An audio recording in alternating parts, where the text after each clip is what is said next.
Il y a 24 ans, Yitzhak Rabin était assassiné après un rassemblement pour la paix à Tel Aviv. Hier soir, plusieurs dizaines de milliers d'Israéliens sont retournés sur cette même place pour honorer sa mémoire et son souvenir. Et parmi ceux qui ont pris la parole au cours de ce rassemblement, Marilyn Smadja de l'organisation Nashim Osot Shalom. Marilyn, bonjour. Shalom Olivier, shalom à tous les auditeurs. Alors, on va parler dans quelques instants de ce rassemblement. Je suppose que cette nuit a été courte et remplie d'émotions. Oui, elle a été très courte, et les précédentes aussi, parce que évidemment, pour avoir réuni des femmes de droite, centre et gauche, ce qui est la représentation de notre mouvement juif et arabe, et de vraiment faire passer notre message en 4 minutes, en tout 7 minutes avec les applaudissements de la foule, il y a eu beaucoup d'applaudissements.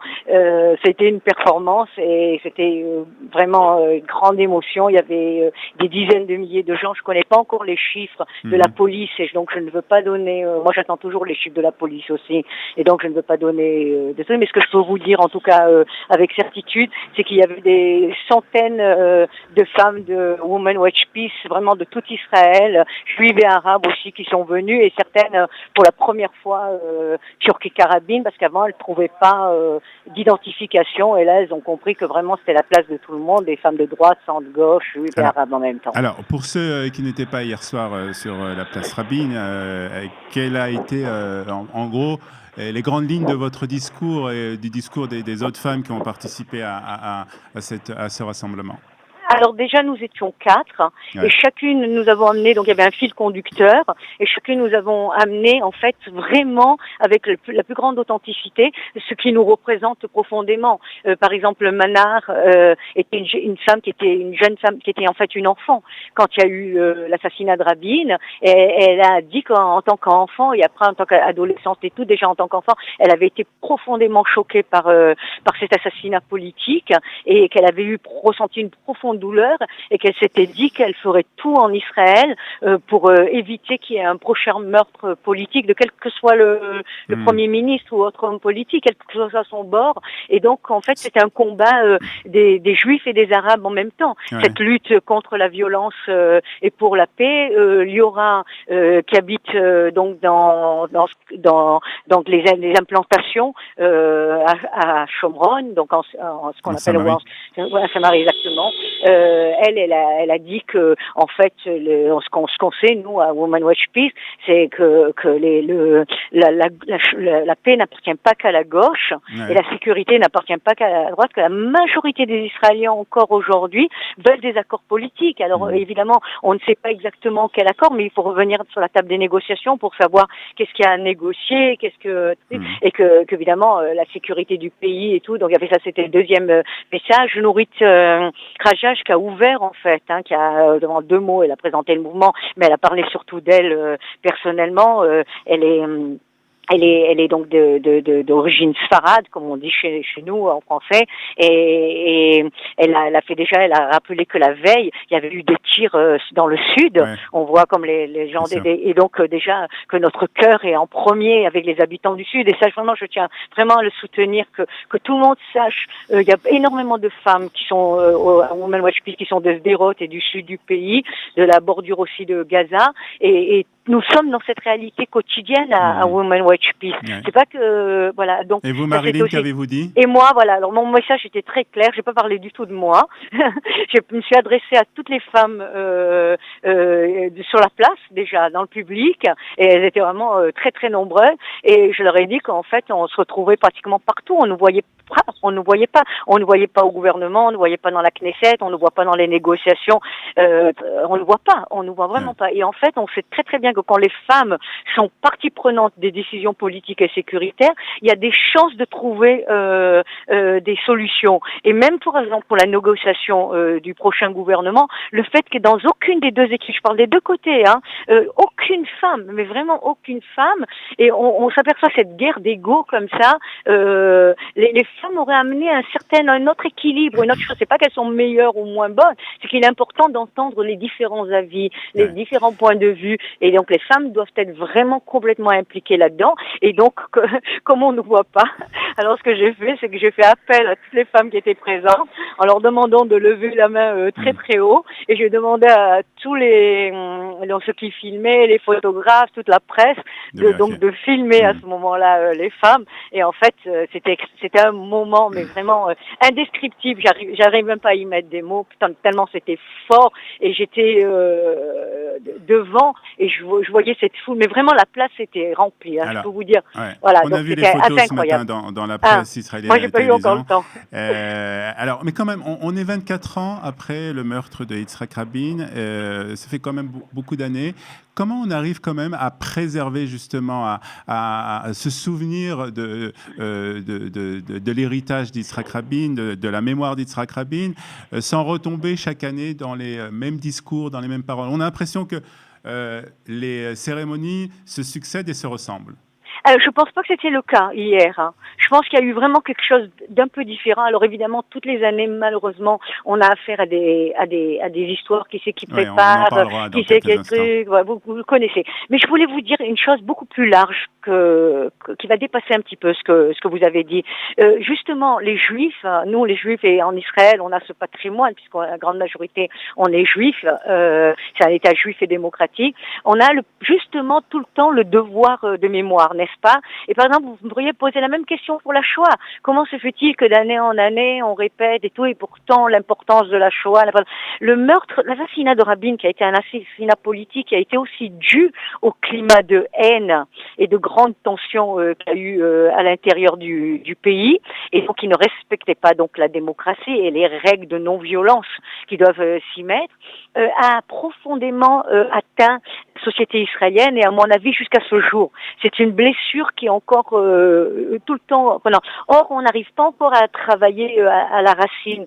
Et il est très très important par exemple, je peux vous dire, comme vous le savez, je suis non partisane et mon mouvement est non partisan. Et on a vraiment des femmes, donc je ne dis pas. Mais par exemple, il y a une chose dans le discours de Gantz que je trouvais intéressante, à part évidemment qu'il a beaucoup appuyé sur la solidarité et tout, mais il a par exemple donné 2 solutions importantes. Une, il a dit, la prochaine année, si moi je suis le Premier ministre, ou même si c'est quelqu'un d'autre qui est le Premier ministre, je serai sur la scène et aussi le chef de l'opposition sera sur la scène.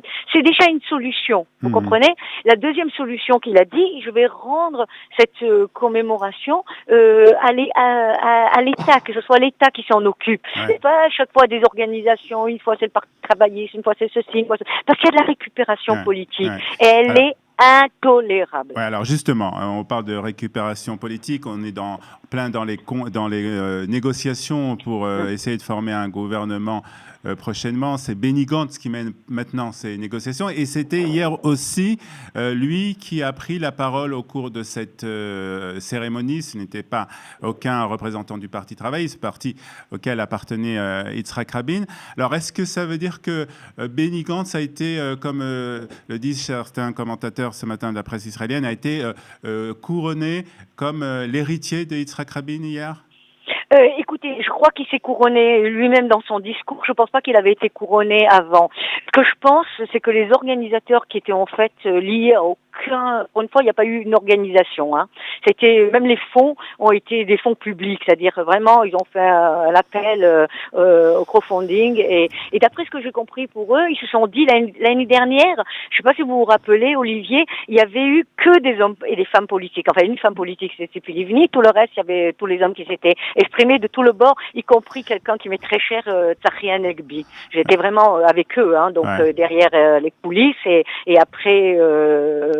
À affronter tout ce qui s'est passé. Il n'y avait que des hommes politiques, pratiquement. Cette année, ils ont décidé que non, ils ne donnaient pas la parole qu'à d'un, ils donnaient aussi aux citoyens, en fait, principalement. Et ils ont choisi ce qu'ils ont pensé qui avait ramené le plus possible de voix au niveau électoral ces dernières élections et qui pourrait donner le ton de plus large, disons, de gens de droite, centre et gauche qui pourraient aussi être porteurs de cet héritage de Rabin. Maintenant, l'héritage de Rabin, c'est pas que les accords d'Oslo. Par exemple, la semaine dernière, on a rappelé les 25 ans, on l'a pratiquement pas rappelé d'ailleurs, les 25 ans des accords politiques de paix avec la Jordanie.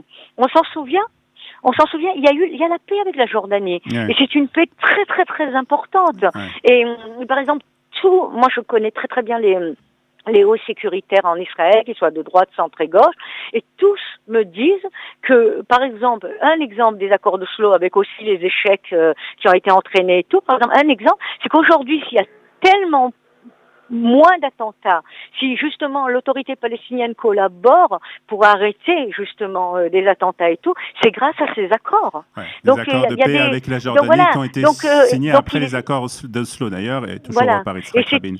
Vous avez entièrement raison, et c'est une erreur de réduire l'héritage de Rabin. Maintenant, une autre chose qui nous concerne tous dans cet héritage de Rabin, c'est qu'il ne faut pas oublier, enfin, à mon avis, ça a été l'erreur du Parti travailliste avec toutes les discussions. Amir Peretz doit absolument, au début, une chose qu'il ne faut pas oublier, c'est que Yitzhak Rabin, avant et toute chose, était le premier ministre de tous les citoyens israéliens.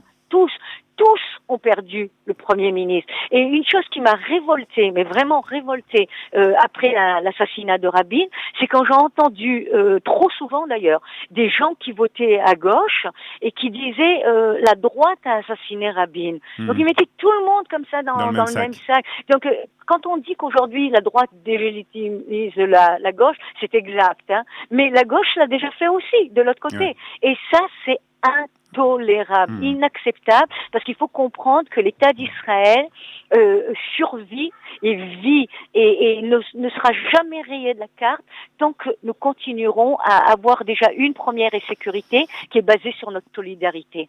Les citoyens, c'est la première sécurité de l'État d'Israël. Et ça, c'est vraiment très important. Très bien, Marilyn, merci de votre témoignage. Voilà, donc, et puis je pense que c'est important qu'on ait donné la parole. Vous avez vu, je ne sais pas si vous avez tous suivi, mais on était les seules femmes représentées sur la scène. Très bien. Et donc c'est très, très important, et je crois qu'il est vraiment temps que nous prenions nos responsabilités en tant que femmes et que nous soyons dans ce combat citoyen et politique. Je vous remercie, je souhaite une bonne semaine à tous et beaucoup de calme sur le sud du pays. Merci Marilyn, bonne journée à vous, à bientôt, bye bye. Voilà, 8h26 sur Studio Kalita, quelques notes de musique et ce sera l'heure de la revue de la presse et des médias israéliens.